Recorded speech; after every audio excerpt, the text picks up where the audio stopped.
আল আজহার, যারা আজহারি দাবি করছি তাদের মধ্যে দুভাগে ভাগ।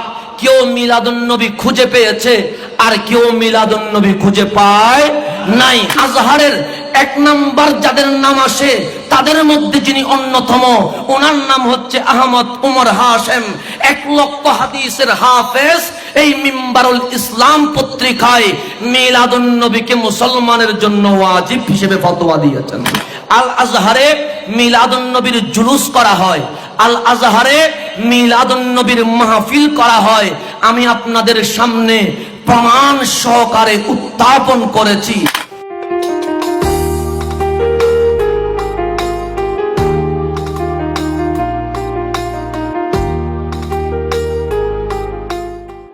আজহারের প্রত্যেকে পড়ে আসলে বর্তমানে সবাই একটু সরল প্রাণে বিশ্বাস করে।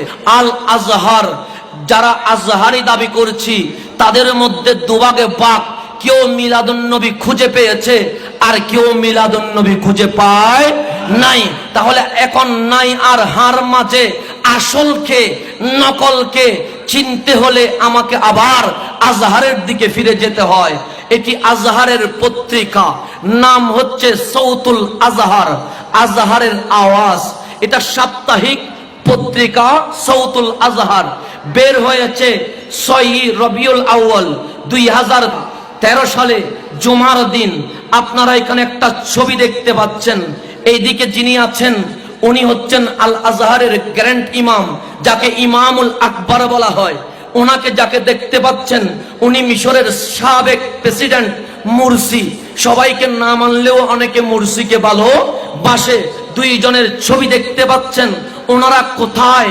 বলতে ফিল ইহতিফালি বিল মাউলিদিন নববী, ঈদে মিলাদুন নবীর মাহফিলে আজহারের শাইখুল আজহার মিশরের প্রেসিডেন্ট একসাথেই মিলাদুন নবী করেছেন। তাহলে এটা আজহারের পত্রিকা সৌতুল আজহার। এরপরে আমি আসছি, কারণ আমার দ্রুত করতে হয়। এটি শেষ পৃষ্ঠায় এখানে লিখছেন আল ইহতিফালু বিল মাউলিদিন নববী শরীফ, ঈদে মিলাদুন নবীর আয়োজন করা, সমাবেশ করা। বুঝে এখানে সওয়াল হচ্ছে হাল ইয়াজুজু আল ইহতিফাল বিমাউলিদিন নববী শরীফ, মিলাদুন নবীকে নিয়ে অনুষ্ঠান করা, মিলাদ করা, জশ্নে জুলুস করা জায়েজ আছে কিনা? পুরা পৃষ্ঠায় লিখছে জুলুস করা, মিলাদ করা, মিষ্টান্ন কষা, তাবরুক করা সবগুলো সওয়াবের কাজ কোরআন হাদিস দিয়ে প্রমাণ করেছেন। তাহলে আমরা দেখলাম আজহার মিলাদুন নবীর পক্ষে। এটা পত্রিকা থেকে দেখালাম, সাপ্তাহিক পত্রিকা, এটি ম্যাগাজিন, এটা মাসিক বের হয়, নাম হচ্ছে আল আজহার। রবিউল আউয়ালে বের হয়েছে, সেই কারণে গম্বিতে খাদারা দিয়ে দিয়েছেন। এখন আসেন আমরা পৃষ্ঠা উল্টায়া দেখি মিলাদুন নবী সম্পর্কে আজহারের সেই ডক্টররা কি বলে। ফি জিলালিল মাউলিদিন নববী, মিলাদুন নবী সম্পর্কে শেখ ফৌজি উনি প্রবন্ধ লিখতে গিয়ে বলেন, ইয়াহতাফিলুল মুসলিমুনা ফি মাশারিকিল আরদ ওয়া মাগারিবিহা। বলছে ঈদে মিলাদুন নবী আল আজহারে বন্দী নয়, উত্তর থেকে দক্ষিণ, পূর্ব থেকে পশ্চিম, যেখানে মুসলমান সেখানে মিলাদুন নবী। তাহলে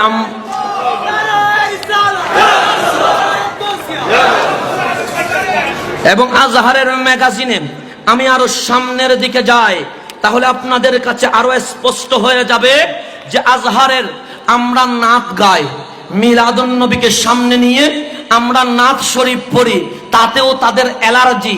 এই ঈদে মিলাদুন নবী সম্পর্কে আজহারের এই ম্যাগাজিনে অনেক নাত, ফি রিহাবিল মাউলিদ, মাউলিদিল হাদি, এই নাতগুলো একসাথে করেছে।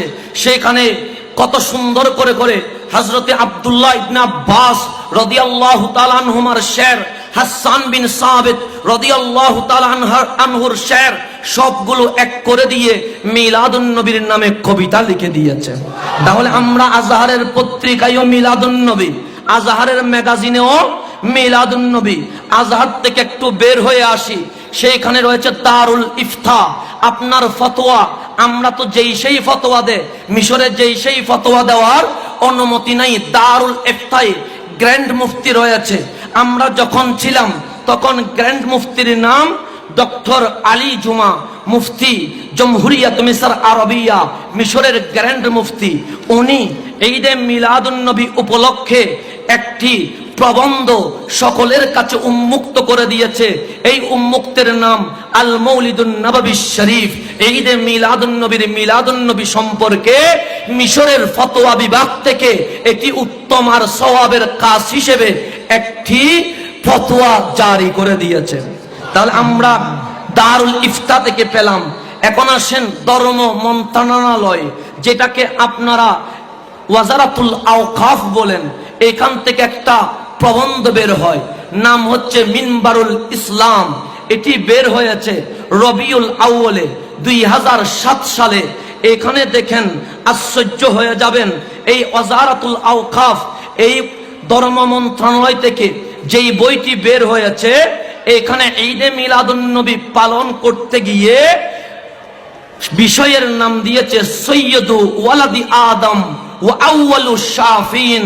বলে আদম সন্তানের যিনি সরদার, কায়নাতের যিনি মূল, এবং কবরে হাসরে নসরে যার শাফাআত লাগবে উনি হচ্ছেন রাসূলুল্লাহ। এখানে 13 পৃষ্ঠা কোরআন ও হাদিসের আলোকে প্রমাণ করেছে মিলাদুন নবী করা সকল উম্মতের উপর ওয়াজিব। এটা কে লিখেছে শুনলে অবাক হয়ে যাবেন। আমাদেরও এই বাংলাদেশে মুহাদ্দিস আছে, আরব ও আজমে মুহাদ্দিস আছে। ওনার নাম উস্তাদ ডক্টর আহমদ ওমর হাশিম। বর্তমানে যাকে আমিরুল মুমিনিন ফিল হাদিস বলা হয়, যিনি 1 লক্ষ হাদিস সনদ আর মতন সহ মুখস্থ জানে, এই হাফেজুল হাদিস, যিনি আজহারের 1 নম্বর যাদের নাম আসে তাদের মধ্যে যিনি অন্যতম, ওনার নাম হচ্ছে আহমদ উমর হাশেম। 1 লক্ষ হাদিসের হাফেজ এই মিম্বারুল ইসলাম পত্রিকায় মিলাদুন নবীকে মুসলমানের জন্য ওয়াজিব হিসেবে ফতোয়া দিয়েছেন। তাহলে আমরা যদি আরো সামনের দিকে যাই, মিশরের উলামায়ে কেরামের মতামত কি? এটার নাম তারিখুল ইহতিফাল বিমাউলিদিন নববী শরীফ। এই কিতাবটি লিখেছেন মুহাম্মদ খালিদ সাবিত, যাকে লেখকগুলোর মধ্যে সেরা লেখক বলা হয়। উনি তারিখুল ইহতিফাল দিয়ে এই বিশাল বই লিখে প্রমাণ করেছে যে শুধু মিশর নয়, বিশ্বে সবখানে মিলাদুন নবী আছে। এটা তো গেল। আমি এই বইটা নিয়ে এসেছি, আল মৌরিদুল হানি ফি মৌলিদিস সানি। এই কিতাবটি আমার যেটা দেখাচ্ছি, আমরা 2013 সালে রবিউল আউয়ালের 12 তারিখ আজহার মসজিদে সারা রাত ব্যাপী ডক্টর উসামা সাইদ আল আজহারি আমাদেরকে পুরা বইটা মিলাদুন নবীর উপর শেষ করে দিয়েছেন। তাহলে মিলাদুন নবী হলে আজহার মসজিদে সারা রাত একটা স্বতন্ত্র মিলাদুন নবীর কিতাব পড়ানো হয়। আল আজহারে মিলাদুন নবীর জুলুস করা হয়, আল আজহারে মিলাদুন নবীর মাহফিল করা হয়। আমি আপনাদের সামনে প্রমাণ সহকারে উত্থাপন করেছি। তাহলে আজ থেকে যেই সব আজহার থেকে এসে বলবে মিলাদুন নবী দেখি নাই, তাহলে আপনারাই প্রতিবাদ করতে হবে। সেই জন্য আসল আর নকল বাক করে দিতে হবে।